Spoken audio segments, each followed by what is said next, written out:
Hello and welcome to Internet Everything. I'm Easy, and today I want to do a little showcase on this beauty here, the Octopath Traveler Traveler's Compendium Edition. Yes, that is such a mouthful, but before we talk about that, there's a couple of things I want to go over. The first one here is that Monopoly Gamer Mario Kart Edition I finally have my hands on, and I actually played the original, which is really fun, a really unique take on Monopoly, and I'm hoping to play this one with my partner sometime over the weekend and give you guys a bit of an impression as to what this one's like, to see if it's just as good as that original. And I'll be sure to follow that up with a video. The next thing is a couple of things that came out today, which is, first of all, the Marina and Pearl Amiibo. These little lovelies are looking fine, but they're just here to fulfill my Amiibo addiction, so I'll put them aside for now and talk about the other big thing that came out today, and that is Captain Toad Treasure Tracker. Now, Captain Toad Treasure Tracker actually came with this cool little pin, which you can see just there. The only shame about this pin is that there was a Toadette pin as well, and you had to buy the 3DS version, which of course came out today as well, to get the pin. And I'm not buying two versions of the same game, so I say that and I bought the Wii U version. But let's talk about the more important thing here. The thing you're all here to talk about, and that is Octopath Traveler, the Traveler's Compendium Edition. I love saying that title. Now, obviously this is a lovely big tome, as you can see by the booky looking thing there. I'm sure Cyrus will be really into this. I'm really into this, but I think you guys actually want to see what's inside. So if we flip it open here, what we get to see is this side. I'm more excited to show you, but on this side here, you get the game itself. Which, the most surprising thing about this, apart from having some nice art on the front, is that they removed on, I'm guessing it's just this collector's edition, the white writing that goes on the bottom, or the dietary guidelines, which I like to call it. That's a little spoiler there for a future video that's coming up. And on the inside, when we pop the case open, you're going to notice that it actually has some beautiful art on the inside as well, which I think is really nice when you open up a case and it's not just white blankness or just some instruction manuals in there. So I'm really excited about that.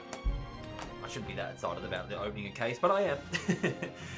The other thing that we get inside here is something that we see in a lot of games now, a lot of collector's editions actually, and that's maps. But this one's quite well done. It's done on some nice parchment paper with the kind of ripped edges there and everything that you can see. The other thing you're going to see is actually when you flip it over, you're going to see some lovely artwork of the party in a tavern. I think if you actually look really carefully here, the characters' faces are all really wonderfully animated, and they all seem to have their kind of expressions that really suit who they are. So I think that artwork's really nice as well, apart from just being a nice bit of paper. The only other thing we get on this side here is a little coin. Now this coin is actually from the game itself, so it's the in-game currency. And when we flip it over to the other side here, you get to see the king's head as well. So I'm guessing one side represents the emblem and one side is the king's head. Alright, that's enough on the bits and bobs. Let's get to the more interesting part. So when we actually get to the other side here and we flip it open, if I hold it down correctly, you'll notice it pops up into a pop-up book, which is actually really cool. And we're going to go through the characters here. So first of all, we start off with Velia. Now, Velia is a bit of a white mage or a priest class, and she has this setting that's obviously very icy. It's a really beautiful place in the game, actually. And you can see her standing up on the mountain there over this vista, which actually overlooks the church. So you would definitely recognize that when you play the game.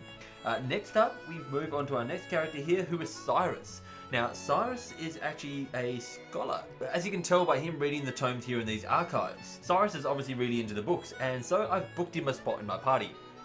When we move on to our next character here, we actually get to see my favourite. Now, my favourite here is Tressa. In case you guys already didn't know, Tressa is my girl. Here we see her on what I keep going to call a pirate ship, but this is actually a merchant vessel.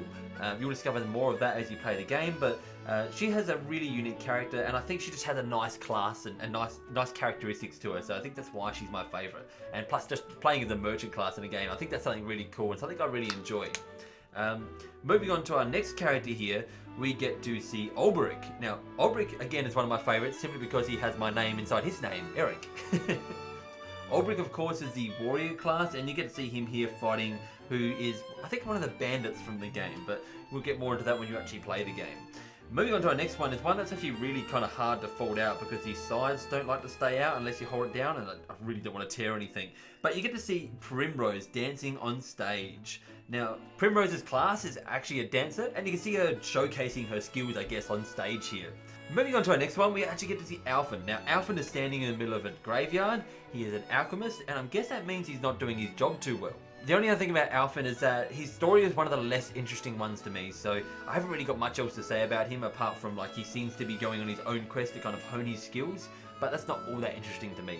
When we flip it over to the next one, we get to see another person who would definitely be joining my party. Now, this is Therion the Thief, and he has stolen my heart like the other characters. I love his class. I love the fact that he can kind of steal things off of people around the town, as well as his kind of intro was really interesting. And we get to see him here in what's kind of like a mansion. I'm not going to spoil who the other guy is there he's talking to, but he's not friendly, let's put it that way. And then when we get to our last one here, we actually get to see Harnett, who is the hunter. Now, Harnett can actually capture beasts, but she has also captured my heart because she'll be joining my party as well as one of the last members. And her ability of capturing beasts is actually really interesting, but what we see here in the diorama is just her here in her hometown. She's about to set out on her adventure to go look for her master, who has been missing for a year. Unlike Primrose's story, I don't think she's out to kill her master, I think she's out to save him. Well, that's going to do it for today's video, guys. But before you go, I want to know something.